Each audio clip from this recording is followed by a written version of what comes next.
नमस्कार दोस्तों, मैं राजकुमार मौर्य इस वीडियो में आप सभी साथियों को बताने जा रहे हैं कौन कौन सी सीटों पर महागठबंधन की जीत पक्की है और कौन कौन सी सीटों पर आपके हिसाब से महागठबंधन जीत रहा है।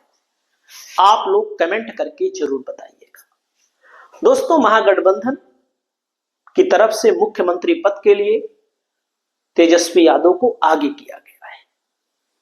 उप मुख्यमंत्री के लिए मुकेश सहनी को आगे किया गया है।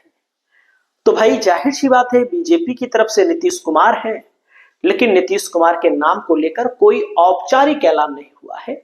जब ऐलान नहीं हुआ है तो यही माना जा रहा है कि नीतीश कुमार ही होंगे, लेकिन बहुत सारे लोग, बहुत सारे राजनीतिक विश्लेषक ये कह रहे हैं कि नीतीश कुमार को हो सकता है बीजेपी किनारे लगा दे। इस पर आपकी क्या राय है? प्रशांत किशोर दावा कर रहे हैं कि अब की बार हमारी सरकार बन रही है। इस पर आपकी क्या राय है? आप लोग कमेंट करिएगा। अब शुरू करते हैं कहां कहां काम करा, महागठबंधन कहां कहां चुनाव जीतने जा रहा है। पहले नंबर है तारापुर विधानसभा, जहां पर उप मुख्यमंत्री चुनाव लड़ रहे हैं सम्राट चौधरी। दोस्तों, सम्राट चौधरी की सीट फंसी है। यहां पर सम्राट चौधरी चुनाव हार सकते हैं। अगर 1000-2000 वोटों से जीत जाए वो बात अलग है, लेकिन ज्यादातर चांस है कि सम्राट चौधरी चुनाव हार रहे हैं। अगला नंबर आता है, देख सकते हैं, क्योंकि यहां पर बड़े अंतर से नहीं जीते थे जेडीयू। लोग उपचुनाव हुआ था तो 3800 वोटों से जेडीयू जीती, और जेडीयू को पता लग गया कि अब यहां जीत नहीं पाएंगे, तो इसीलिए उसने बीजेपी को ट्रांसफर कर दिया सीट। तो यहां पर तारापुर की सीट को पिछली बार जब दिव्य प्रकाश यादव लड़ी थी, इस कारण हो सकता है मामला गड़बड़ था। अब की बार जातिगत समीकरण में भी महागठबंधन आगे है। और वहीं पर दोस्तों, जनसुराज के प्रत्याशी कितना कमाल करेंगे तारापुर पर, इस पर आपकी राय जानना चाहेंगे। किशनगंज सीट पर महागठबंधन की जीत पक्की है। अगर महागठबंधन नहीं जीता तो मान लीजिए ओवैसी जीत सकते हैं, लेकिन अगर दोस्तों मैं आपको बताना चाहूंगा, वैसे स्वीटी सिंह को लेकर के मामला गड़बड़ है, कभी क्षेत्र में दिखती नहीं है। लोग ये भी बता रहे हैं कि ये किसी कीमत पर चुनाव नहीं जीत पाएंगे। बहादुरगंज सीट पर दोस्तों मैं आपको बताना चाहूंगा, महागठबंधन के प्रत्याशी चुनाव जीत रहे हैं 100%। और पिछली बार एआईएमआईएम चुनाव जीती थी, लेकिन अब की बार महागठबंधन चुनाव जीत रहा है। धमदाहा की सीट पर दोस्तों, जो कि लेसी सिंह की सीट मानी जाती है, पिछली बार दिलीप कुमार यादव लड़े थे, लेसी सिंह लड़ी थी। लेसी सिंह अति पिछड़ा समाज से आती है, जैसे आरजेडी यादव मुसलमान की पार्टी कही जाती है। ये बोर्ड जो मिला यादव मुसलमान का ही है, लेकिन अब की बार जो बोर्ड मिला है दोस्तों, अब की बार जो टिकट दिया है संतोष कुशवाहा, पूर्णिया के पूर्व सांसद, 2 बार के लगातार। दोस्तों, यादव मुसलमान की आबादी अच्छी खासी है और कुशवाहा समाज भी संतोष कुशवाहा के साथ आ रहा है, तो यहाँ पर महागठबंधन अब की बार चुनाव जीत सकता है। मोहिउद्दीन नगर से दोस्तों यहाँ पर एज्जा यादव की जीत लगभग पक्की मानी जा रही है। अगली सीट पर हम बात करेंगे दोस्तों, मधेपुरा में प्रोफेसर चंद्रशेखर आरजेडी से जीते थे, पप्पू यादव लड़े थे। पप्पू यादव का भी वोट इन्हीं को मिल रहा है, तो महागठबंधन यहाँ भी जीत रहा है। रफीगंज की सीट को अगर आप देखेंगे तो प्रमोद कुमार सिंह निर्दलीय लड़े थे, अब की बार जदयू से लड़ रहे हैं।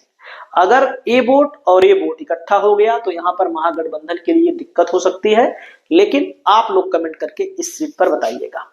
गोह की विधानसभा सीट पर दोस्तों मैं आपको बताना चाहूंगा, महागठबंधन के प्रत्याशी 100% गोह की विधानसभा सीट को जीतने जा रहे हैं, अमरेश कुमार।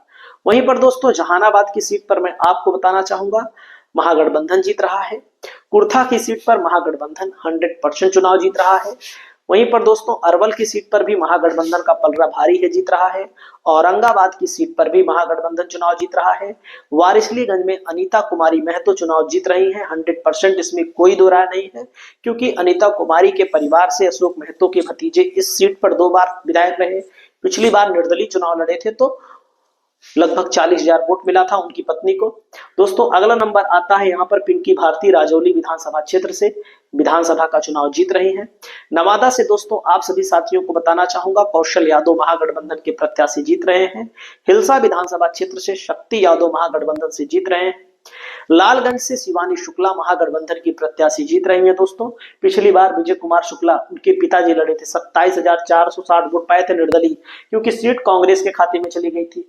तो महागठबंधन से वे टिकट चाह रहे थे आरजेडी से, अब की बार आरजेडी ने टिकट लिया। यहाँ पर कांग्रेस ने भी प्रत्याशी उतारा था, इस सीट को बाद में मैनेज करने की कोशिश की गई। बाबू बरही सीट महागठबंधन जीत रहा है। केसरिया की सीट महागठबंधन जीत रहा है। शालिनी मिश्रा पिछली बार लड़ी थी, संतोष कुशवाहा यहाँ पर लड़े थे आरजेडी से, लेकिन अब की बार बढ़िया प्रत्याशी दिया गया है और एलजेपी का कोई वो नहीं है, यहाँ महागठबंधन जीत रहा है।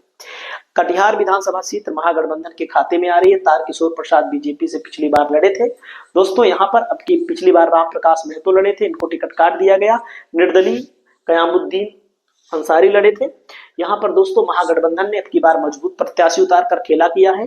अगला नंबर आता है दोस्तों सिकटी विधानसभा महागठबंधन चुनाव जीत रहा है। पिछली बार बीजेपी इस सीट को जीती थी, आरजेडी को 70,000 वोट मिला था दोस्तों। सुगौली की विधानसभा सीट पर महागठबंधन यहाँ पर चुनाव जीतने की स्थिति में है, सुगौली की विधानसभा सीट पर।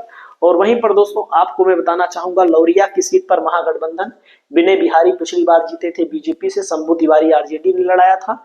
और लौरिया की सीट पर रणकौशल प्रताप सिंह को टिकट दिया गया है, जो कि बसपा से लड़े थे, 17,000 वोट पाए थे। 350 करोड़ की संपत्ति के मालिक हैं दोस्तों चुनाव आयोग के मुताबिक। बाकी कितना है हम नहीं कह सकते, कुछ इस पर स्थान में दोस्तों महागठबंधन चुनाव जीत सकता है अब की बार। अगला नंबर आता है आलमनगर में दोस्तों महागठबंधन गौराम में जीतने की पूरी कोशिश है। गौरा बौड़ाम में पिछली बार वीआईपी जीती थी, अफजल अली खान, यहाँ पर थोड़ा मैटर भी गड़बड़ हुआ, लेकिन मैटर बाद में महागठबंधन ने सही कर लिया। महुआ की सीट पर तेज प्रताप यादव यहाँ पर चुनाव जीत सकते हैं दोस्तों अब की बार। मुकेश रोशन पिछली बार लड़े थे। अगला नंबर आता है चैनपुर में महागठबंधन के प्रत्याशी को जीत मिलेगी। वहीं पर दोस्तों चैनपुर के बाद पिछली बार बसपा चैनपुर जीती थी।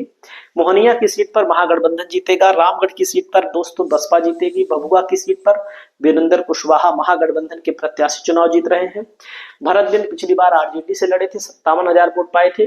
भभुआ से रिंकी पांडे और वीरेंद्र कुमार सिंह को ही टिकट दिया है, जिन्होंने आरएलएसपी से लड़कर 37,000 वोट प्राप्त किया था। ब्रह्मपुर की सीट पर दोस्तों महागठबंधन जीत रहा है। वहीं पर राजपुर की सीट पर कांग्रेस चुनाव जीत रही है। वहीं पर दोस्तों अगला नंबर आता है बख्तियारपुर में अनिरुद्ध यादव जीत रहे हैं। झाझा में दोस्तों दामोदर रावत चुनाव हार रहे हैं। यहाँ पर मैं आपको बताना चाहूंगा जयप्रकाश नारायण चुनाव जीत रहे हैं। सिकंदरा में महागठबंधन के प्रत्याशी उदय नारायण चौधरी जीत रहे हैं। जमुई में दोस्तों 50-50 की लड़ाई है, महागठबंधन भी जीत सकता है, एनडीए भी जीत सकता है। श्रेयसी सिंह 79,000 वोट पाकर जीती थी। विजय प्रकाश आरजेडी से लड़े थे। मोहम्मद शमशाद आलम, अब की बार क्या किया गया है, शमशाद आलम को लड़ाया गया है, तो महागठबंधन 50-50 की लड़ाई है। डुमरांव की सीट पर महागठबंधन चुनाव जीत रहा है दोस्तों। अजीत कुमार कुशवाहा यहाँ पर चुनाव जीत रहे हैं। काराकाट की सीट पर जहां पर ज्योति सिंह लड़ रही हैं, पवन सिंह की पत्नी, यहाँ पर महागठबंधन जीत रहा है। आरा में कयामुद्दीन अंसारी महागठबंधन से चुनाव जीत रहे हैं, जो कि पिछली बार 3,000 से हार गए थे। अगला नंबर आता है दोस्तों खेसारी लाल यादव छपरा विधानसभा क्षेत्र से चुनाव जीत रहे हैं। अगला नंबर आता है छातापुर से दोस्तों महागठबंधन जीतेगा। नवादा से कौशल यादव चुनाव जीत रहे हैं। निर्मली से वैद्यनाथ मेहता चुनाव जीत रहे हैं। निर्मली विधानसभा में अनिरुद्ध प्रसाद यादव लड़े थे पिछली बार। यदुभूषण कुमार यादव, अर्जुन कुमार मेहता, यहाँ पर कुशवाहा यादव मुसलमान और पिछड़ा अति पिछड़ा महागठबंधन के साथ है दोस्तों। हसनपुर में महागठबंधन चुनाव जीत रहा है, जहां पर तेज प्रताप यादव जीते थे। वहीं पर दोस्तों बिहारीगंज में निरंजन कुमार मेहता यहाँ पर लड़े थे। ध्यान दीजिएगा, निरंजन कुमार मेहता लड़े थे, कुशवाहा समाज से आते हैं, 81,000 वोट मिला। सुभाषिणी शरण यादव को टिकट दिया कांग्रेस ने। अब की बार यहाँ पर रेणु कुशवाहा को टिकट दिया गया, महागठबंधन जीत रहा है। राघोपुर तेजस्वी यादव चुनाव जीत रहे हैं। तेजस्वी यादव बड़े वोट बैंक के मालिक हैं दोस्तों। मनेर में भाई वीरेंद्र जीत रहे हैं। हिलसा में शक्ति यादव चुनाव जीत रहे हैं। हायाघाट में दोस्तों महागठबंधन के प्रत्याशी चुनाव जीत रहे हैं। यहाँ पर हायाघाट में पिछली बार भोला यादव लड़े थे, लेकिन अब की बार इस सीट को महागठबंधन ने सौंप दिया है सीपीआई। शिवहर में महागठबंधन जीत रहा है दोस्तों। चेतन आनंद यहाँ पर हार गए, मतलब कि लोकसभा में इनको लगा कि अब की बार हम यहां से हार जाएंगे, तो ये भाग गए एनडीए में। बेलसंड में महागठबंधन चुनाव जीत रहा है। संजय कुमार गुप्ता चुनाव जीत रहे हैं दोस्तों। वारिसलीगंज में मैंने आपको बताया देवा गुप्ता चुनाव जीत रहे हैं। देवा गुप्ता एक तरफा चुनाव जीत रहे हैं। अलीनगर में दोस्तों विनोद चुनाव जीत रहे हैं। और वहीं पर तेजस्वी परबत्ता विधानसभा संजीव कुमार जो जेडीयू से लड़े थे, अब की बार आरजेडी से लड़ रहे हैं, ये भी चुनाव जीत रहे हैं। केवटी की विधानसभा सीट पर अगर आप देखेंगे दोस्तों, अब्दुल बारी सिद्दीकी लड़े थे, एमएलसी बना दिया गया, इनको कम वोटों के अंतर से हारे थे। केवटी में अब की बार मुस्लिम प्रत्याशी उतारा गया है, महागठबंधन जीत रहा है। बाराचट्टी में महागठबंधन जीत रहा है, महर्षि में महागठबंधन जीत रहा है दोस्तों। वहीं पर मैं आपको बताना चाहूंगा, अलीनगर में महागठबंधन जीत रहा है, हाजीपुर में जीत रहा है, त्रिवेणीगंज में जीत रहा है, बेल्हार में भी जीत रहा है, रानीगंज में भी जीत रहा है दोस्तों। वहीं पर दोस्तों बढ़ारा में महागठबंधन जीत रहा है, मधुबन में भी जीत रहा है, सरायरंजन में जीत रहा है, अमनौर में भी जीत रहा है, दरभंगा में भी जीत रहा है, बहादुरपुर में जीत रहा है दोस्तों। और औराई में भी महागठबंधन की स्थिति मजबूत है। गौड़ा बौराम में स्थिति थोड़ा सी डाउन हो सकती है। तो दोस्तों हमारे मुताबिक इन सीटों पर जीत रही है। बहुत सारी सीटों को मैंने छोड़ा है। आप लोग की नजर में जो जो सीटें हो आप लोग कमेंट करके बताएं।